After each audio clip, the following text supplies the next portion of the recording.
Hay una canción de Los Aldeanos que dice que no todo lo que hay en Cuba tiene que ver con política, pero la verdad es que cómo no hablar de Cuba sin hablar de política.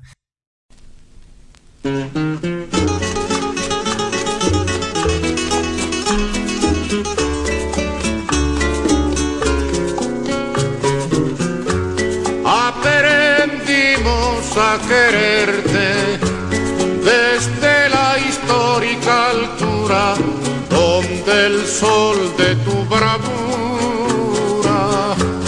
le puso cerco a la muerte. Aquí se queda la clara, la entrañable transparencia de tu querida presencia, comandante Che Guevara.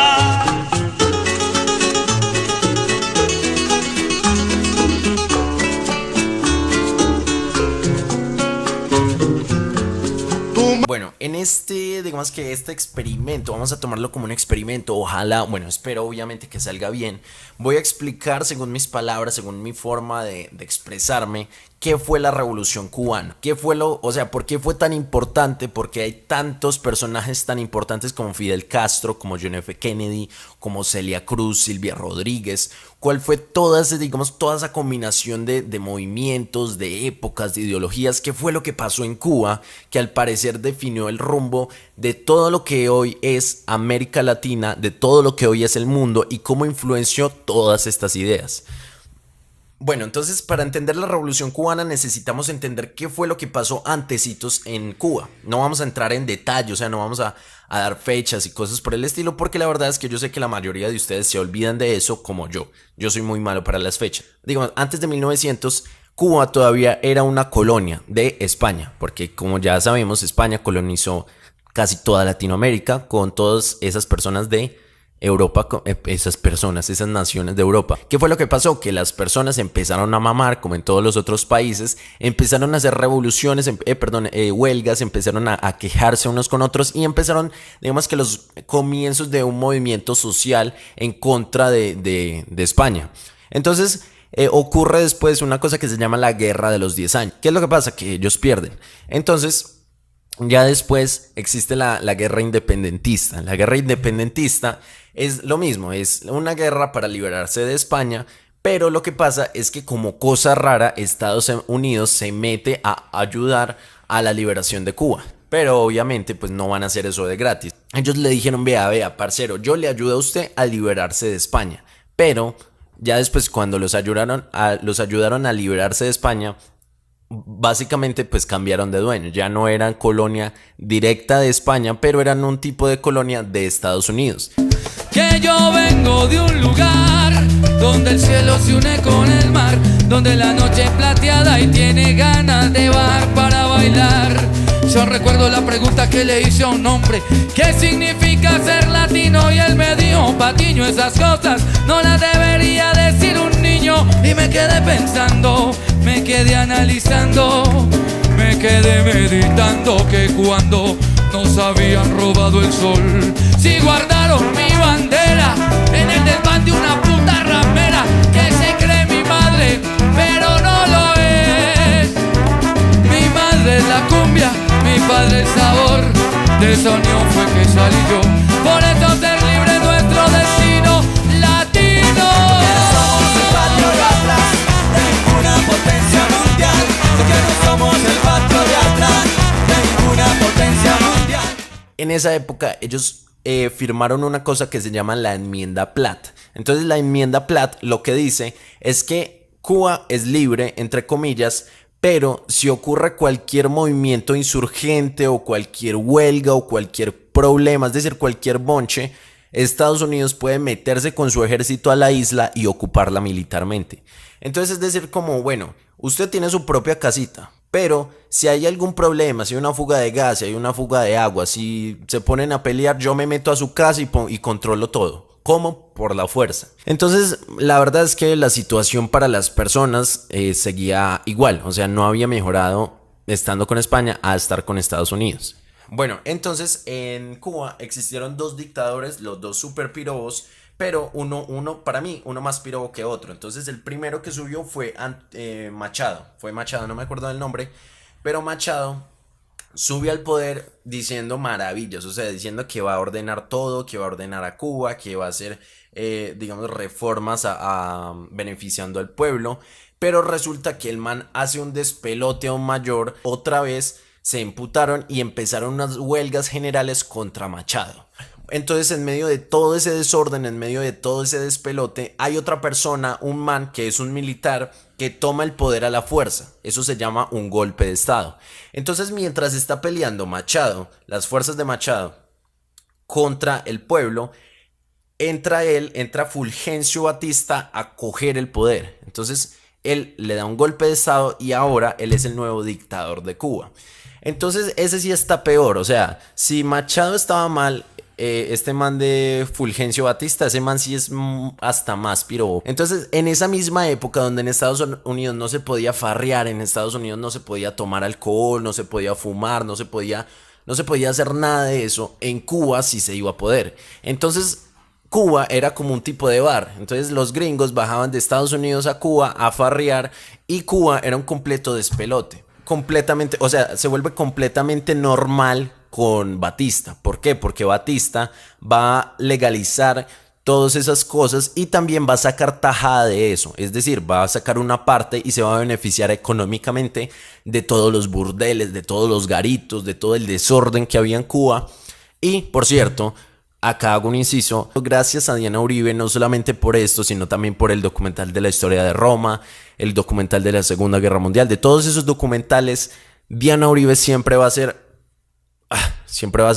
mi ídolo. Pero bueno, entonces continuemos. Bueno, y también les recomiendo que vayan al canal de Diana Uribe, que vayan también a la casadelahistoria.com y vean a esa señora que es una completa diosa de la historia, para que ustedes vean lo que sí es un historiador de verdad, no como yo que me las estoy dando ahí para probar.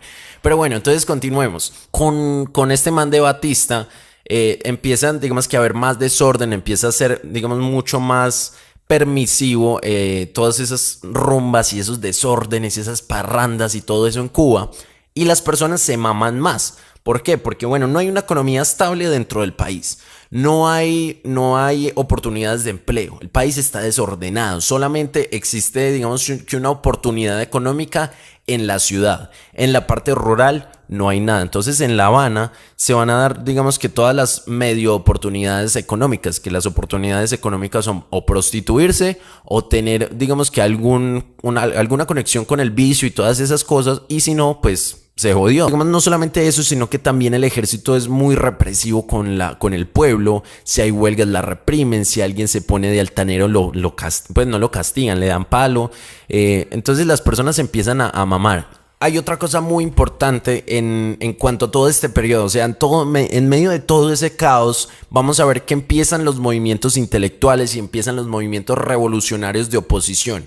Que no es una revolución directa, no es una revolución armada. Bueno, es una revolución directa porque es una oposición directa, pero no es una revolución como la vamos a conocer unos años después, que va a ser en el monte, con armas, en la guerra, en Sierra Maestra, con personas de otros lugares, digamos que con una influencia más internacional, que va a ser la Unión Soviética, que apoye la revolución cubana, sino que es una oposición dentro de la isla. Entonces, dentro de la isla se van a dar diferentes partidos, que por ejemplo en ese momento estaba el Partido Revolucionario Cubano, ya estaba constituido, y empezaban a atacar el régimen de Batista. Entonces, obviamente, pues si son la oposición y Batista tiene el país bien desordenado, pues le van a hacer una oposición directa. Pero Batista tiene el poder, Batista tiene los militares y es bastante represivo. Entonces, lo que pasa es que Fidel Castro, que es un universitario, que bueno, en esa época es un universitario que entró a Derecho, que también creo que él tiene una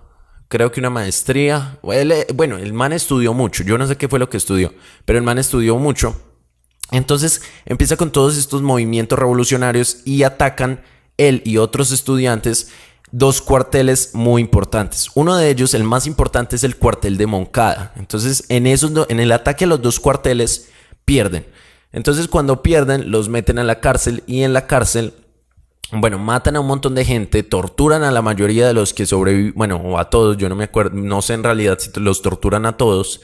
y sobreviven unos poquitos y esos poquitos se van a ir a México. Entonces en México, que eso es otra, digamos, otra historia un poquito aparte, un poquito alejada, porque tendríamos que ver la Revolución Mexicana, pero lo que pasa más o menos en México, para, digamos que para resumir las cosas, es que ya había pasado la Revolución Mexicana. La Revolución Mexicana es en 1910, creo, algo por el estilo. Yo les dije que para las fechas no soy muy bueno. Pero entonces en 1910, despuesitos, ya pasa la Revolución Mexicana y ya México tiene un clima político mucho más liberal, mucho más intelectual, de ideas mucho más abiertas, porque ya no es del mismo México que el México de Porfirio Díaz, que es un México que básicamente estaba viviendo lo mismo que estaba viviendo Cuba y lo mismo que vivimos casi todos los países de Latinoamérica. Pero bueno, entonces en México exilian a Fidel Castro, exilian también a Camilo Cienfuegos y entonces ellos van a comenzar primero a coger contactos de otros revolucionarios, de otras personas que también tienen digamos que la misma onda de un gobierno de izquierda. Entonces, de todas esas personas, una persona muy importante que yo digo que es crucial para la Revolución Mexicana, tal vez no para el desarrollo, tal vez no para el conflicto armado, pero sí como para el simbolismo y para el mito de la Revolución Cubana, es el Che Ernesto Guevara. ¿Por qué? ¿Por qué es tan importante? Porque, a ver, va a ser un revolucionario que pelea en Cuba, en una isla que no es su tierra natal. Es decir, es un revolucionario en Cuba que no es cubano. Es un revolucionario que no es ni político, no es un revolucionario como Fidel Castro, que estudió leyes. No, es un man que estudió medicina, que nació en Argentina, que se fue a recorrer todo Sudamérica y que fue a terminar en México. Entonces en México él se conoce con Fidel Castro, con otros montón de revolucionarios pues, y después parten otra vez hacia Cuba. Ellos se organizan en México, cogen armas, cogen contactos, cogen dinero, cogen un barquito viejo que se llama el Granma, lo reparan y se van a Cuba a pelear. O sea, eso es una lucha súper, digamos que súper... Son manes muy arriesgados, fueron manes muy arriesgados. Porque en promedio Batista tenía una fuerza de 70,000 hombres y ellos eran como 80 y murieron, cuando desembarcaron murieron como 40, 50, algo por el estilo. Quedaron 20 puntas. Entonces 20 puntas de personas en el monte, en un monte que no conocen.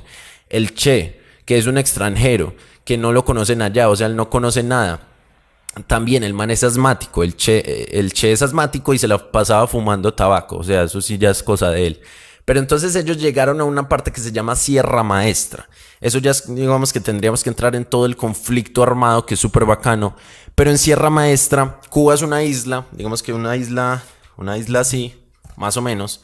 Entonces en esta parte de acá está La Habana, que es la capital, la parte civilizada, la parte de ciudad. Y en esta parte están las provincias de Oriente y en esta parte va a estar la Sierra Maestra. Entonces ellos empezaron desde el otro lado, desde las provincias de Oriente, y se fueron al monte. Entonces empezaron a atacar los cuarteles del ejército, empezaron a atacar los comandos, etc. Empezaron a atacar los soldados de esas provincias y empezó a moverse el ejército de toda la isla hacia las provincias de Oriente.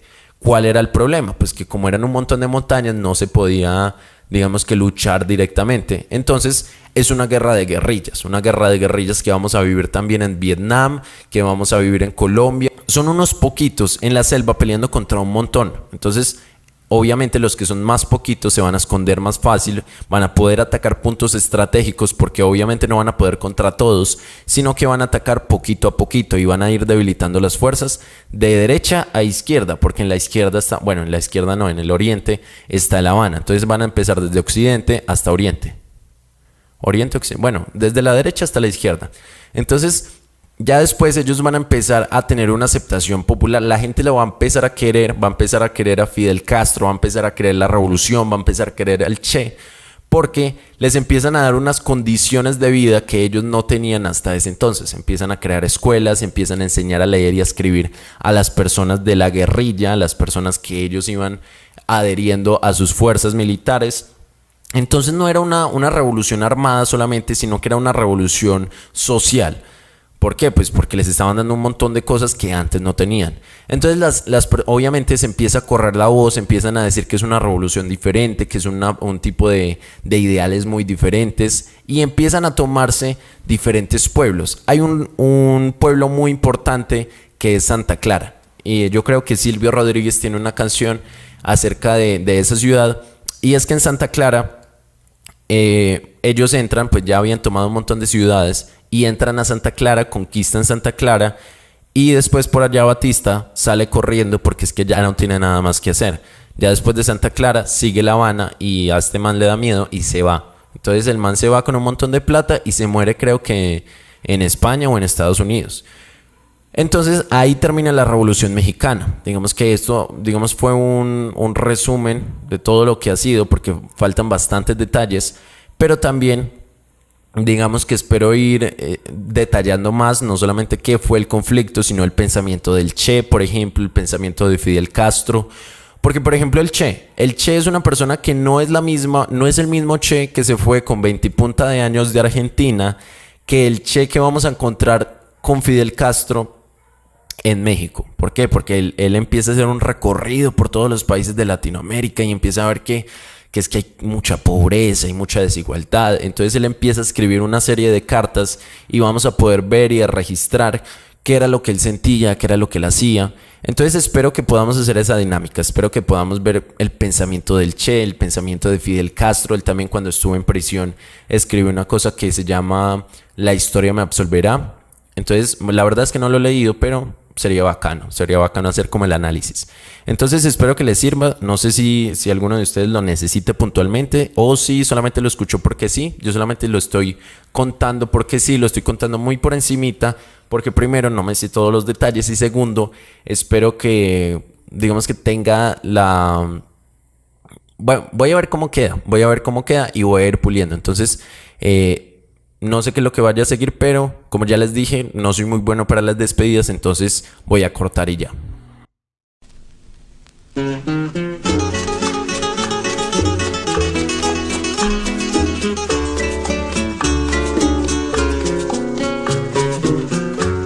Aprendimos a quererte desde la histórica altura donde el sol de tu bravura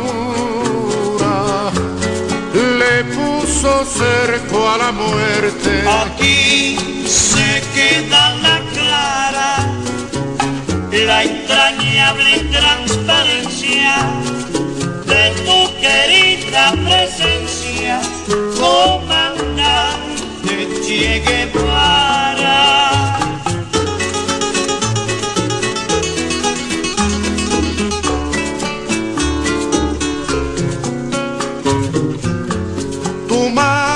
Gloriosa y fuerte sobre la historia dispara cuando todo Santa Clara se